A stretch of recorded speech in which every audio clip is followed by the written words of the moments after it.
बिस्मिल्लाहिर्रहमानिर्रहीम। अस्सलाम वालेकुम। वेलकम टू निजात ट्रैवल एंड टूरिज्म इटली। निजात ट्रैवल एंड टूरिज्म इटली की जानिब से एक और अहम वीडियो के साथ आपकी खिदमत में हाजिर हैं। यकीनन ये वीडियो आपके लिए अहम होने वाली है, क्योंकि आज हम आपको बताएंगे कि निजात ट्रैवल एंड टूरिज्म इटली की जानिब से जो तमाम मालूमात हमको मौसूल हुई है, इसके तहत हम आपको बताएंगे पाकिस्तान में यूरोपियन ममालिक की कौन कौन सी एम्बेसीज जो हैं वो ओपन है और कौन सी ओपन नहीं है, कौन सी वर्क कर रही हैं, अगर कर रही हैं तो वो कितना वर्क कर रही हैं और कौन सा वीज़ा जो है अप्लाई कर सकते हैं।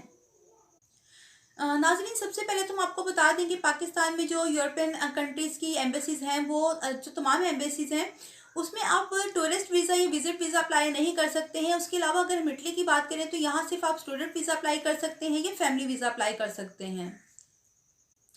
मज़ीद हम आपको बता दें कि स्पेन की एम्बेसी भी बंद है, वर्क नहीं कर रही है। उसके अलावा माल्टा की एम्बेसी है, ये भी वर्क नहीं कर रही है। सिर्फ वर्क वीज़ा अप्लाई हो रहे हैं, अगर आप चाहें तो वर्क वीज़ा अप्लाई कर सकते हैं।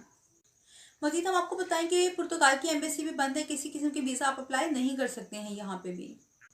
मजीद हम आपको बताएं कि फ्रांस भी किसी भी किस्म की कैटेगरी के लिए बंद है। और अगर आप बात करते हैं जर्मनी की तो यहाँ पे भी आप सिर्फ long time family visa apply कर सकते हैं। इसके अलावा किसी भी किस्म की कैटेगरी के लिए आप अप्लाई नहीं कर सकते।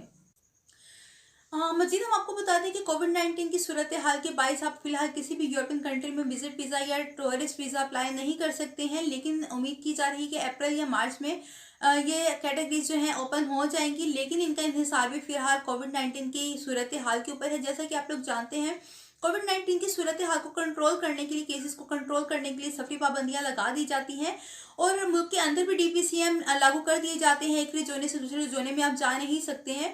तो इसी तरह बॉर्डर्स भी क्लोज कर दिए जाते हैं। उम्मीद की जा रही है कि जल्द ही सूरत हाल बेहतर हो जाए और कोई ऐसा वायरस दोबारा से शक्ल तब्दील करके सामने ना आए कि जिसकी वजह से हमें फिर दोबारा लॉकडाउन की तरफ जाना हो या हमें DPCM को फॉलो करना पड़े।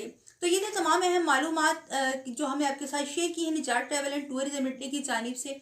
मजीद ऐसी ही वीडियोस के लिए आप हमारे चैनल को सब्सक्राइब कर लीजिए, ताकि हमारी हर आने वाली मालूमाती वीडियो जो है आपसे मिस ना हो जाए। मिलते हैं एक नई वीडियो के साथ। अपना बहुत ख्याल रखिए। अल्लाह हाफिज़।